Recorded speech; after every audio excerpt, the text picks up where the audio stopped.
दुनिया तेजी से आगे जा रही है, पुराने दुश्मन दोस्त बन रहे हैं और नए नए ब्लॉक्स तश्कील पा रहे हैं। बड़ी खबर है, भारत चीन के बीच एलएसी पर बड़ा समझौता। भारत चीन के बीच फिर से शुरू होगी पेट्रोलिंग। ऐसे में पाकिस्तान जो पहले ही माली मुश्किलात का शिकार है, उसके लिए पड़ोसी ममालिक से तिजारत किस हद तक जरूरी है, इसका कोई इनकार नहीं कर सकता। लेकिन अफसोस कि हम पड़ोसी ममालिक से भी तिजारत नहीं कर रहे हैं। भारत और चीन के बीच ऐतिहासिक समझौते की खबर है। Potential meeting between Prime Minister Narendra Modi and Chinese President Xi Jinping on the sidelines of the BRICS summit in Russia. Because India की पोजीशन बड़ी क्लियर होती जा रही है।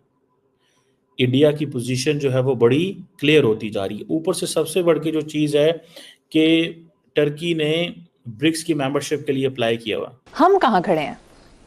पहली बात तो यह है कि हम हैं कहाँ, हम हैं कौन। नरेंद्र मोदी की और एर्दोगान की मुलाकात सुनने में आ रहा है कि दे आर प्लानिंग, और ये एक बायलैटरल मुलाकात होगी। ये है देख के चंद दाने, पूरा प्रोग्राम रखो। हम कहाँ खड़े हैं, हमारी तो टांग ही नहीं है, खड़े कहाँ हैं। फिर मैं आपको समझाऊंगा हम कहाँ लेटे हैं। तो अजीत दोवल साहब को ले आए कि अब नई पॉलिसी पाकिस्तान के बारे में बनाई जाए, तो वो एक बड़ा टर्निंग पॉइंट था, मैं समझता हूँ, इस इत्तेहाद में शामिल होने की जिसको भारत ने विटो किया था। फिर भी शर्म नहीं आ रही, समझ नहीं आ रही। ये जो जारी बात है, वहां पे एर्दोगान जो है वो रिक्वेस्ट करेगा पीएम मोदी से कि आप हमारी मदद करें, हमें उसको बनाने में, मेंबर बनाने में ब्रिक्स का। नमस्कार दोस्तों, चैनल पर आपका हार्दिक अभिनंदन है। दोस्तों, इंडिया और चाइना के रिलेशंस काफ़ी दिन से तनातनी में चल रहे हैं, क्योंकि जो वहाँ पर लाइन ऑफ एक्चुअल कंट्रोल पे जो हुआ था, इंडिया कुछ सिपाही शहीद हुए थे और हमारे वीर सपूत जो थे वहाँ पर लड़ते हुए शहीद हो गए थे, और कुछ चाइना को बहुत ज़्यादा हुए थे। चाइना ने हालांकि काउंट नहीं बताया। उसके बाद से दोस्तों कूटनीतिक बातचीत जारी रही डिफरेंट लेवल पर, राजनयिक लेवल पर, विदेश मंत्री लेवल पर। तो दोस्तों अब चाइना की इकोनॉमी भी डाउन जा रही है, तो चाइना जो और इंडिया को नाराज़ नहीं करना चाहता, क्योंकि जो ट्रेड सरप्लस है वो $100 बिलियन का है, जो कि चाइना के लिए बहुत बड़ी अमाउंट है। तो दोस्तों अब इन सब चीज़ को रखते हुए और इंडिया की बढ़ती पावर को देखते हुए चाइना ने चार जगहों से जो है अपनी आर्मी जो है वापस ले ली, और अब नॉर्मल पेट्रोलिंग वहाँ पे शुरू होने वाली है। इंडिया के साथ समझौता कर रहा है दोस्तों।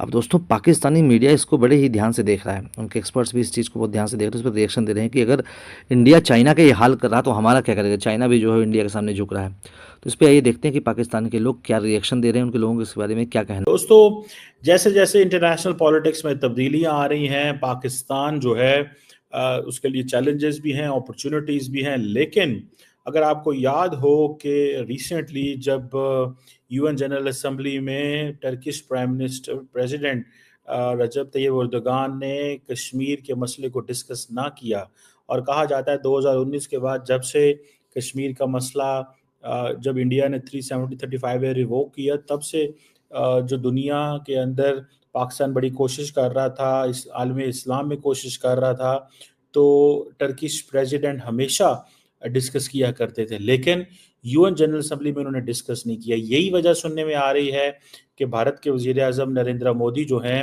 वो मुलाकात करेंगे रजब तैयब एर्दोगान से कज़ान के अंदर, रशिया के अंदर, जहां पे G20 की मुलाकात हो रही है। आपको पता है रशियन प्रेसिडेंट पुतिन ने कहा है कि जो ब्रिक्स है it's not anti west, it's non western group. So वो कह रहे हैं कि हम एंटी वेस्ट नहीं है, ताकि लोगों को मजीद, वो ममालिक को मजीद लेके आना चाहते हैं इसके अंदर।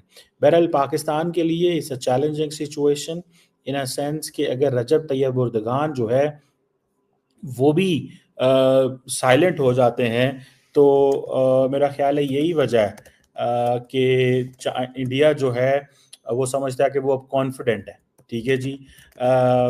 मुझे ज़ाती तौर पे जो मैंने चीज़ महसूस की कि जब एससीओ की समिट के दौरान प्राइम मिनिस्टर ने कश्मीर का जिक्र ना किया, तो मैंने इस पे जो कमेंट किया था, मैंने यही कहा था कि इट्स बिकॉज कि इंडिया पाकिस्तान के जो बायलैटरल मसले हैं वो एक मल्टीलैटरल फोरम में डिस्कस नहीं हो सकते। लेकिन अब सुनने में आया है कि पाकिस्तान जो है उसने, कई लोग कहते हैं जी कि हमने गुडविल जेस्चर दिया, कई लोग कहते हैं कि हमने थोड़ा पीछे हट गए, बैक ऑफ कर गए। मेरा ख्याल है कि इस वक्त जो गजा के अंदर सिचुएशन है या बाकी ममालिक के अंदर जो इस वक्त यूक्रेन की सिचुएशन है, जो टॉप प्रायोरिटी दी जा रही है वो कश्मीर को या इंडिया पाकिस्तान को नहीं दी जा रही, वो सिचुएशन को दी जा रही थी।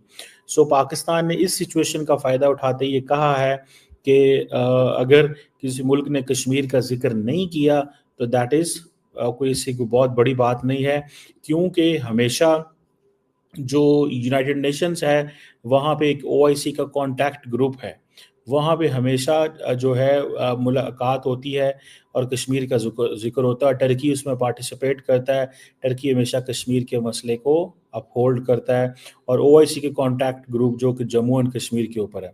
और ये जो है क्योंकि पाकिस्तान बायलैटरली इस मसले को हल करता रहा है, तो ये बात करता रहा टर्किश हुकूमत के साथ।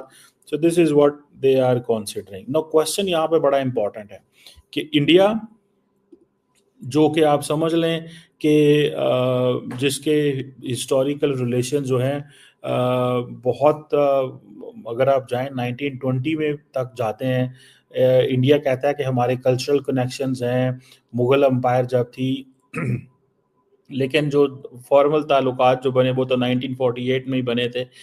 लेकिन मुझे ऐसा लगता है कि with every passing day Pakistan की जो सपोर्ट है वो कश्मीर के हवाले से वो कम होती जा रही।